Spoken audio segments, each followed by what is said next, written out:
welcome tonight. Thank you all for coming. My name is Sean Harrelson. I am the superintendent here in Lowndes County, for those of you that don't know.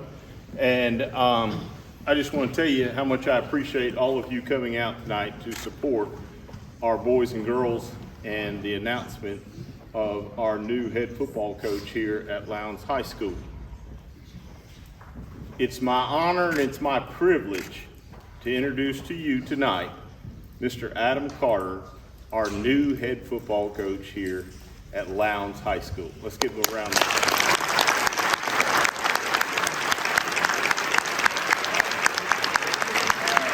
Here we go. So again, I am so privileged to be here. It's such a blessing for me and my family. I promise you, we have looked at Lowndes as an outsider from afar for a long time. I had great admiration for this place since really about 2010, 2011 right there. And so to be a part of this community and be a part of this family is huge for us. It is a blessing for us. I want to thank Dr. Harrelson. I want to thank Ms. McCall, Coach Redshaw, and all the Board of Education to go through this process and to be the guy that they chose to represent this football program and to represent this community. I don't take that lightly. I also want to thank these folks up here. Come on. This is my wife, Molly, and this is my little man, Steel.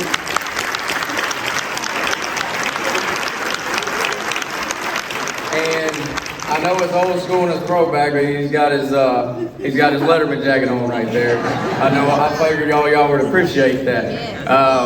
But without them, you know how this is. All these coaches will tell you, this. They've had to withstand a whole bunch of stress to get to this point. So without them, I wouldn't be here. Now the football part that you want to hear about, right? Football is very important in the Carter family. I promise you that. And I will do everything I can. I met with those young men a little bit ago. I'll do everything I can to make you proud of the product that we have on the field and off the field. We will work extremely hard. I can't promise you wins, and I'm not going to sit up here and do that. But I will promise you that ain't nobody going to outwork us. Hopefully my track record goes back and proves that we will do whatever we can to be successful here. Our kids, the amount of work that we ask them to do and the investment in our program will be high. You will see a physical brand of football out there. You will see a disciplined brand of football. Hopefully that is also represented in our building. I take great pride in the way that we handle our kids and the way that we handle our day-to-day in the building. When you have an opportunity like this and people give you the keys to the car right here, you want to make sure that everybody involved and all stakeholders are on the same page and doing things the right way. And it starts in the building and then it trickles over. I'll tell the guys all the time, you can't just turn the switch on. It's got to be who you are. You got to be a good dude all the time. And that's what I want. I want good people in our program. I want good people around our program. I believe in that. I believe in doing things right. And just having a proud group of men that are proud of the product that we put out there is important. Again, we will, as far as the football side of things goes, I know that Friday nights here are pretty important. I've been a part of a couple of those. And so I'm just excited to be standing on the other sideline. So I need for all you guys to continue to show that support. I told during the process and in the interview, one of the questions, and I think it was you, Ms. McCall, I'm not sure, but she asked, why Lowndes? And I said I could take a picture right now on my phone of a clip of Huddle to where I was down here this past fall and a big play happened, and I can screenshot it and I can show you about 8,000 people standing on their feet and about another 160 on the sideline and about 50 cheerleaders and 1,800 band members in the end zone going nuts. And I look right there and I just stopped that picture and I'm like, that's high school football. I got chills thinking about it. That's what I wanted to be a part of. That's what I think high school football is about. That's why you come to South Georgia, to coach really good football players in a community and an environment that take great pride in what they do. We are privileged to be here to I told them in the interview process, my goal is for, I don't know where he went, that little dude right there, I want him to graduate a Lowndes Viking. And so if we can get that done, that means we've won a bunch of games and we've done things the right way, and we did this community right. So I appreciate you. I'm not a huge person of words. I told the coaches outside, my wife's the one with the words. But I do appreciate the opportunity, and we're just blessed and happy as can be to be here. And go Vikings.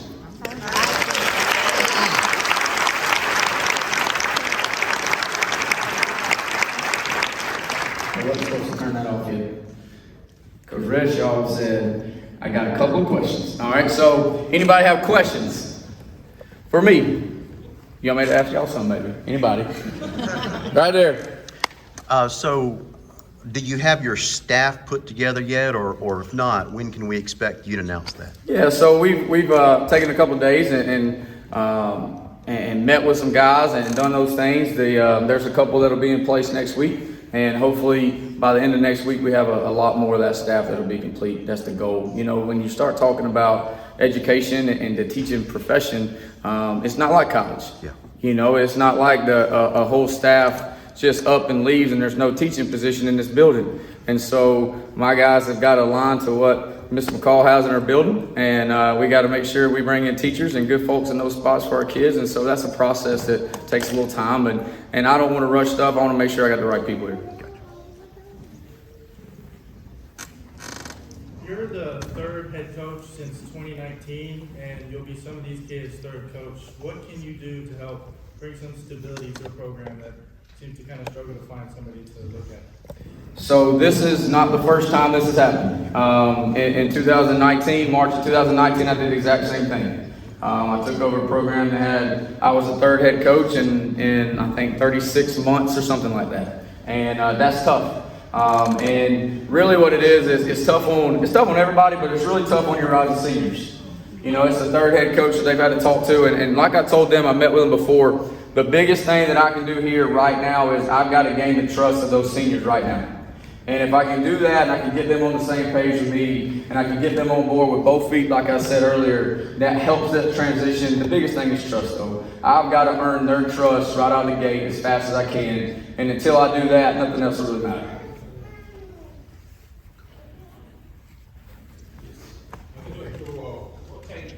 Offense and defense, if you run, and as far as the staff, how many coaches can bring with you?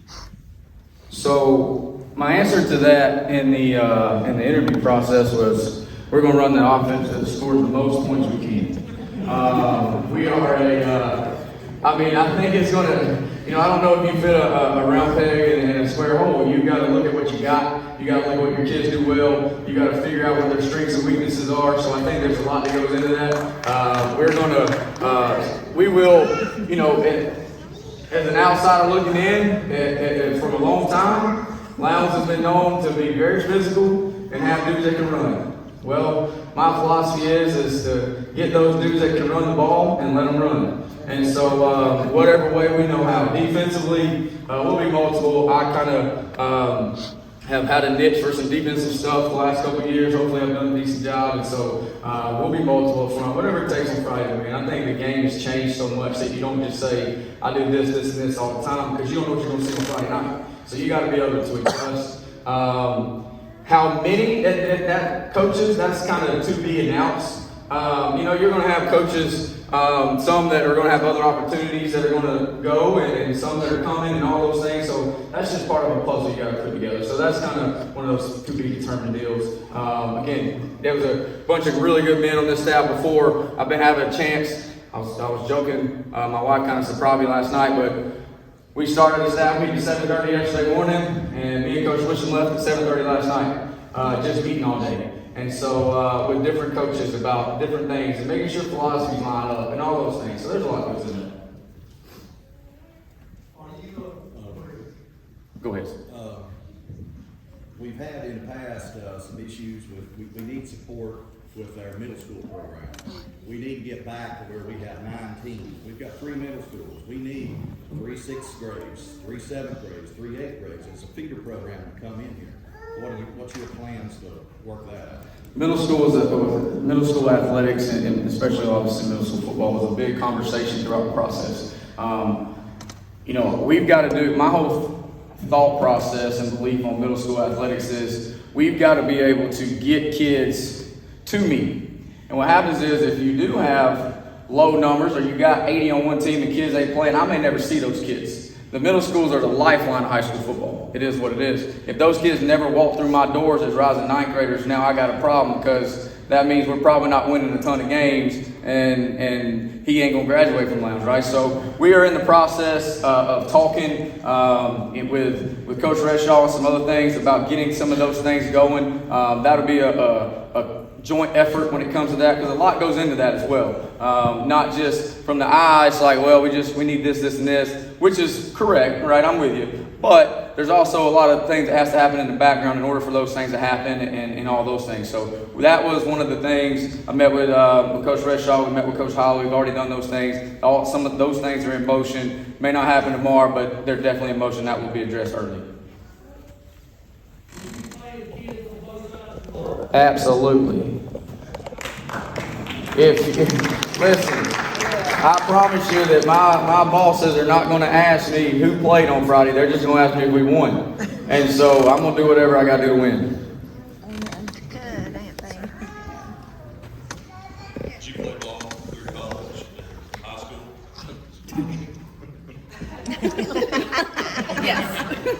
Hold on now. Yes, I did. I'm from Paulding County, and y'all aren't gonna believe it. And I won't say this ever again, but I actually played football, basketball, and baseball. If y'all want to go 3-point shootout, let's rock. I'll go with you. All right. The lefty jump shot. All right. KJ, don't be smiling, KJ. All right. But no, I played at Paulding County High School. Then I was fortunate enough to play at West Georgia and finish my career out at West Georgia. Go Wolves, go Wolves. And so house divided back here. And so, but yeah, I was able to get started.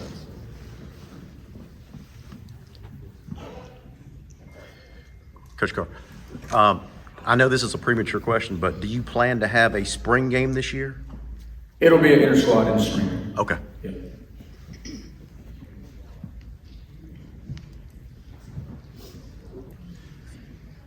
That it? Okay. Will there be any 5:30 practices in the morning?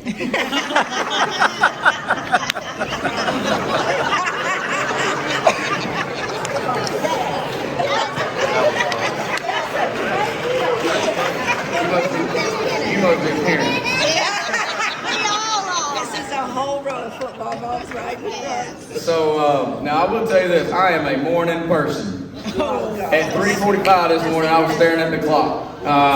But I was able, when I was at Creekview, we did every Wednesday, and there is some positives to that. The positives to some of the morning stuff is we do get out of school late here. When it comes to being able to get kids home and all those things, and it also allows you, when you do a morning here or there, it does allow you to establish that study hall academic stuff after school to give them time to go do this test and this test. And I don't know if y'all noticed the small building they built out front, but that gives you some opportunities to do some stuff inside in the mornings and those kind of things. And we all know, South Georgia is relatively hot.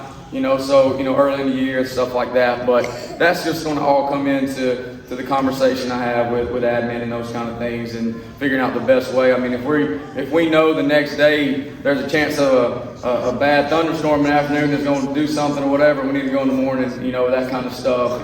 But I know our kids don't like the mornings, but they'll like the Red Dawn stuff we're going to do about March. There's a chance. I'm going to leave it open-ended. How about that? There's a chance. Yes, ma'am. You mentioned the facilities then. I'm sure you've had a chance to tour everything. How are we doing? What are we lacking? What are we doing great in on our facilities? Let me tell you, when you, well, just this, for example, I don't know if ever, I know the guys don't, but, there's very few people in the state of Georgia and the country that can come into the auditorium and look up and you got 2 stories of a facility like this. That's an investment across the board, not just in athletics. That's an investment in fine arts. That's an investment. And so when you look at the building from the road, when you can see the stadium from the interstate. You can just see, the investment across the board in our kids. But the vision that's had on that indoor, the vision that was had on the baseball locker room, all those things, that's second to none. That's all first class. And so you don't get this very many places, man. I can take y'all to a couple different places up and down the street, and you don't have this kind of stuff. And so I'm very proud to be a part of a board of education and a superintendent that invests so much in the kids, for sure.